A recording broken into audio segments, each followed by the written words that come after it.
Project భూ నిర్వాసితులకు పరిహారం వెంటనే కోట జనాక ప్రాజెక్టు భూ నిర్వాసిత పిప్పలపల్లి గ్రామస్తులకు పరిహారం వెంటనే ఆదిలాబాద్ రైతులకు పరిహారం వెంటనే ఆదిలాబాద్ రైతుల భూములకు పరిహారం వెంటనే కోట జనాక ప్రాజెక్టును వెంటనే కోట జనాక ప్రాజెక్టును పరిహారం వెంటనే భూమి కోల్పోయిన ఆదిలాబాద్ రైతులకు పరిహారం వెంటనే భూమి కోల్పోయిన ఆదిలాబాద్ రైతు నిర్వాసితులకు పరిహారం వెంటనే ఆదిలాబాద్ రైతులకు పరిహారం వెంటనే కోట జనాక ప్రాజెక్టును వెంటనే కోట జనాక ప్రాజెక్టును వెంటనే కోట జనాక ప్రాజెక్టును వెంటనే భూములు కోల్పోయిన ఆదిలాబాద్ రైతులకు పరిహారం వెంటనే భూములు కోల్పోయిన ఆదిలాబాద్ రైతులకు పరిహారం వెంటనే రైతులకు పరిహారం వెంటనే కోట జనాక ప్రాజెక్టును వెంటనే ఆదిలాబాద్ పరిహారం వెంటనే ఆదిలాబాద్ రైతులకు పరిహారం వెంటనే ఆదిలాబాద్ రైతులకు పరిహారం వెంటనే భూములు కోల్పోయిన రైతులకు పరిహారం వెంటనే ఆదుకోవాలి ఆదుకోవాలి ఆదుకోవాలి ఆదుకోవాలి ఆదుకోవాలి ఆదుకోవాలి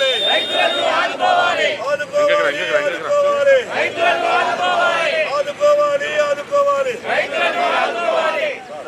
ఆదిలాబాద్ రైతులు అసలు తమకు భూ నిర్వాసితులకు సంబంధించి పరిహారం అందలేదని అసెంబ్లీ ముట్టడికి ప్రయత్నించారు. ఎమ్మెల్యే పాయల్ శంకర్ ఆధ్వర్యంలో జరుగుతున్నటువంటి ముట్టడి ఎందుకేంటని ఒకసారి మాట్లాడించేటువంటి ప్రయత్నం చేద్దాం. ఎందుకంటే ఉదయం ఈరోజు అసెంబ్లీ స్టార్ట్ కాకముందు పెద్ద ఎత్తున రైతులు వచ్చారు. రైతులు రాకుండా తమకు చాన్నాలుగా కూడా పరిహారం అందట్లేదు. దానికి సంబంధించి కూడా తమ ఎమ్మెల్యే ఆధ్వర్యంలో కూడా అసెంబ్లీ ముట్టడిస్తే అయినా సరే ప్రభుత్వం ఆ గోడును పట్టించుకుందేమన్న ఆశతో కూడా వచ్చారు. ఒకసారి ఆదిలాబాద్ ఎమ్మెల్యే అలాగే assembly deputy floor leader Payal Shankar మాట్లాడించేటువంటి ప్రయత్నం చేద్దాం.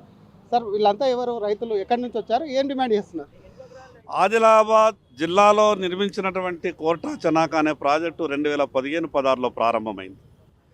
2015-16లో ప్రారంభమై భూములు తీసుకున్నటువంటి రైతులకు ఇప్పటి వరకు గతంలో టీఆర్ఎస్ ప్రభుత్వం నయా పైసా చెల్లించలేదు. ఈరోజు కాంగ్రెస్ ఈ రాష్ట్రంలో అధికారంలోకి వచ్చి 2 ఏళ్ళైంది, వీళ్ళు కూడా నయా పైసా ఇవ్వలేదు. ఒక పక్క కోట చనాక ప్రాజెక్టు పూర్తిగాక చుక్క నీరు రాలే, మరోపక్క ఇచ్చినటువంటి 1000 ఎకరాల భూములకు పరిహారం రాలేదు.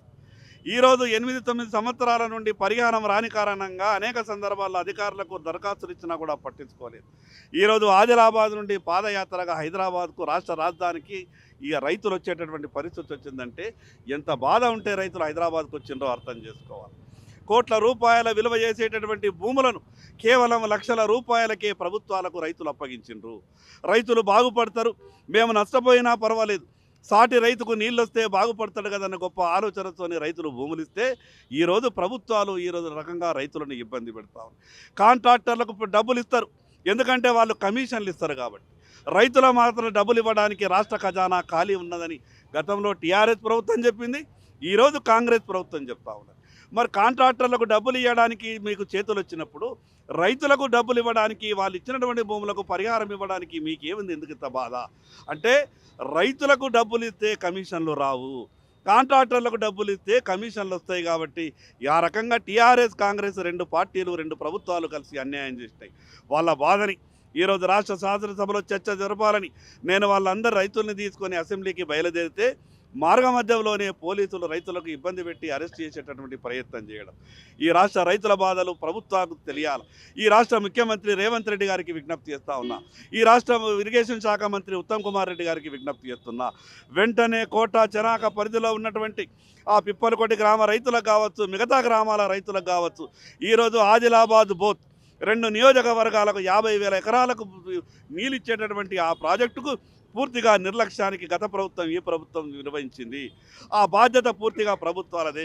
వెంటనే బేస్ షరతుగా అక్కడ ఉన్నటువంటి రైతుల దగ్గరికి వెళ్ళి తీసుకున్నటువంటి భూములన్నిటి కూడా వడ్డీతో సహా వారం రోజుల లోపల రైతులకు పరిహారం చెల్లించాలి. లేకుంటే వేలాది మంది రైతులతో ఈ రాష్ట్ర సచివాలయాన్ని ముట్టడిస్తాం. రైతులకు న్యాయం జరిగే వరకు భారతీయ జనతా పార్టీ పోరాటం చేస్తుంది. ఇకనైనా రైతుల సహనాన్ని పరీక్షించవద్దు. రైతులు సహనాన్ని కోల్పోతే ఏ రకమైనటువంటి ప్రభుత్వాలకు బుద్ధి చెప్పగలుగుతారో ప్రభుత్వాలకు తెలుసు. కానీ పోలీసులను అడ్డం పెట్టుకొని మేము అరెస్టులు చేసి రైతులకు అన్యాయం చేస్తామంటే మాత్రం ఊరుకునే ప్రసక్తే లేదు. వెంటనే పరిహారం ఇవ్వాలని భారతీయ జనతా పార్టీ డిమాండ్ చేస్తుంది. ఎంతమంది రైతులు ఉన్నారు? ఒక్కొక్కరికి ఎంత రావాలి సార్? దాదాపు వేలాది మంది రైతులు ఉన్నారు.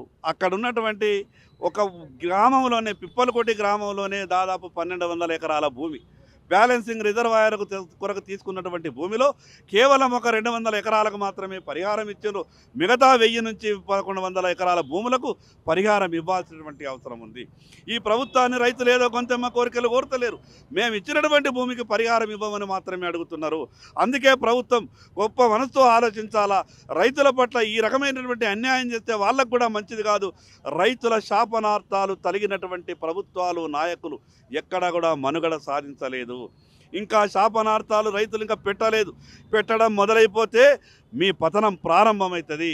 వెంటనే రైతులకు చెల్లించాల్సిన పరిహారం చెల్లించాలని డిమాండ్ చేస్తాం. కోటా చెనాక ప్రాజెక్టు భూ నిర్వాసితులకు పరిహారం వెంటనే చెల్లించాలి. కోటా చెనాక ప్రాజెక్టు భూ నిర్వాసిత పిప్పలకోటి గ్రామస్తులకు పరిహారం వెంటనే చెల్లించాలి. ఆదిలాబాద్ రైతులకు పరిహారం వెంటనే చెల్లించాలి. ఆదిలాబాద్ రైతుల భూములకు పరిహారం వెంటనే చెల్లించాలి. కోటా చెనాక ప్రాజెక్టును వెంటనే పూర్తి చేయాలి.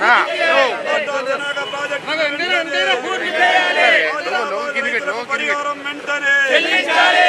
భూమి కోల్పోయిన ఆదిలాబాద్ రైతులకు పరిహారం వెంటనే చెల్లించాలి. భూమి కోల్పోయిన ఆదిలాబాద్ రైతు నిర్వాసితులకు పరిహారం వెంటనే చెల్లించాలి. ఆదిలాబాద్ రైతులకు పరిహారం వెంటనే చెల్లించాలి. కోటా చెనాక ప్రాజెక్టును వెంటనే పూర్తి చేయాలి. కోటా చెనాక ప్రాజెక్టును వెంటనే పూర్తి చేయాలి. కోటా చెనాక ప్రాజెక్టును వెంటనే పూర్తి చేయాలి. భూములు కోల్పోయిన ఆదిలాబాద్ రైతులకు పరిహారం వెంటనే చెల్లించాలి. భూములు కోల్పోయిన ఆదిలాబాద్ రైతులకు పరిహారం వెంటనే చెల్లించాలి. రైతులకు పరిహారం వెంటనే చెల్లించాలి. కోటా చెనాక ప్రాజెక్టును వెంటనే పూర్తి చేయాలి. ఆదిలాబాద్ పరిహారం వెంటనే చెల్లించాలి. ఆదిలాబాద్ రైతులకు పరిహారం వెంటనే చెల్లించాలి. ఆదిలాబాద్ రైతులకు పరిహారం వెంటనే చెల్లించాలి. భూములు కోల్పోయిన రైతులకు పరిహారం వెంటనే చెల్లించాలి. ఆదుకోవాలి, ఆదుకోవాలి, ఆదుకోవాలి, ఆదుకోవాలి, ఆదుకోవాలి, ఆదుకోవాలి, ఆదుకోవాలి, ఆదుకోవాలి. పోలీసుల తీరు పట్ల ఏం చెప్తారు? హైదరాబాద్ నుంచి 300 కిలోమీటర్ల దూరం నుంచి నడుచుకుంటూ వచ్చినటువంటి రైతులు తమ బాధని రాష్ట్ర ముఖ్యమంత్రికి, సంబంధిత మంత్రికి చెప్తామంటే కూడా పోలీసులు కనీసం కరకరించలేదు. ఈరోజు భూములు ఇచ్చినటువంటి రైతులు తమ మొరని ప్రభుత్వం దృష్టికి తీసుకెళ్తామంటే కూడా రైతులు ఈ రకంగా పోలీసులు ఇబ్బంది పెట్టడం. ఇప్పటికైనా ఈ రాష్ట్ర ప్రభుత్వం వైఖరి మారాలా. రైతులు హైదరాబాద్కు బాధ చెప్పుకోవడానికి వస్తే అరెస్ట్ చేసి పోలీసు రైతులను ఇబ్బంది పెడతా ఉన్నారు. వెంటనే ఈ ప్రభుత్వం రైతులకు క్షమాపణ చెప్పాలి. ఈ రకంగా ఆదిలాబాద్లో మేము దరఖాస్తులు పెడితే పట్టించుకోలేదు. కనీసం హైదరాబాద్లో ఎవరైనా మా బాధ ఇంటాడని రాష్ట్ర రైతు ఆదిలాబాద్ నుంచి రైతులు రాజధానికి వస్తే ఈ రకంగా పోలీసులతో అరెస్ట్ చేసి రైతులను ఇబ్బంది పెట్టడం మంచి పద్ధతి కాదు. ఇది అసలు రైతులు తమ ముట్టడి తెలపడానికి వస్తే దానికి సంబంధించి కూడా ఒకవైపు ఇబ్బంది పెట్టడం అనేది కూడా సరికాదు అంటూ కూడా కొంత డిమాండ్ చేస్తున్నటువంటి పరిస్థితి ఉంది. అరెస్ట్ చేసినటువంటి రైతులు కూడా వాళ్ళ వ్యాన్లో ఎక్కించారు. ఒకసారి మాట్లాడించేటువంటి ప్రయత్నం కాదు. ఎమ్మెల్యే సైతం కూడా రైతులతో పాటు ఎమ్మెల్యే కూడా వ్యాన్ ఎక్కుతున్నటువంటి పరిస్థితి ఉంది. వాళ్ళకి సంబంధించి కూడా వారి యొక్క రైతులు ఎవరైతే ఉన్నారో ఆదిలాబాద్ నుంచి కోరాటా చెనక ప్రాజెక్ట్ నుంచి తీసుకొచ్చారు కాబట్టి వాటికి సంబంధించి మాత్రం రైతులకు సంబంధించి పోలీసులతో కూడా ఆయన మాట్లాడించేటువంటి ప్రయత్నం చేస్తున్నారు.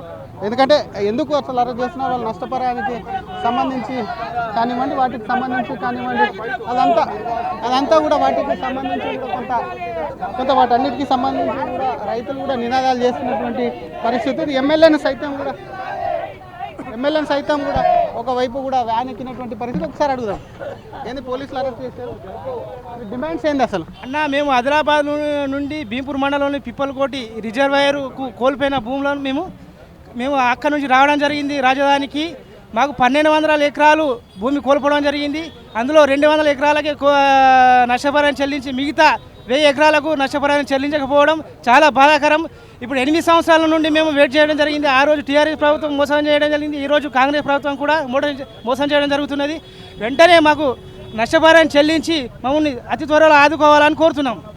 ఏం చెప్తారు? మేము ప్రాజెక్టులో భూమి కోల్పోయినాము. ఇప్పుడు దాదాపు 10 సంవత్సరాలు అవుతున్నది. మాకు ఇప్పటి వరకు నష్టపరిహారం చెల్లించలేదు. ఇప్పటికైనా చెల్లించాలని కోరుకుంటున్నాం. పిప్పలకోటి 2018లో మొదలైనటువంటి పిప్పలకోటి రిజర్వాయర్ పనిని ఇప్పటి వరకు కూడా పోయిన టీఆర్ఎస్ ప్రభుత్వం కానీ కాంగ్రెస్ ప్రభుత్వం కానీ ఇప్పటి వరకు కూడా చెల్లించలేదు.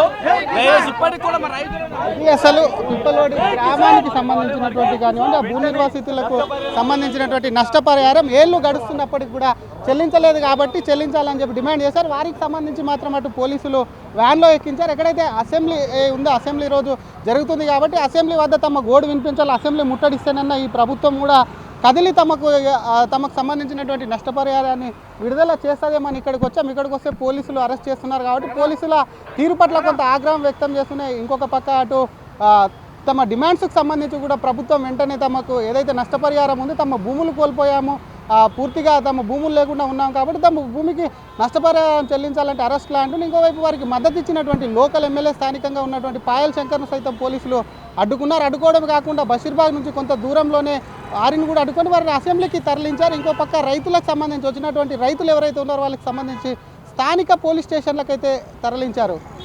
కెమెరామెన్ గణేష్తో Sridhar, RTV, Hyderabad. Local to global news at your fingertips. మీ చేతిలో ఒక ఆయుధం. Download Raw TV app. Media legend Ravi Prakash is back.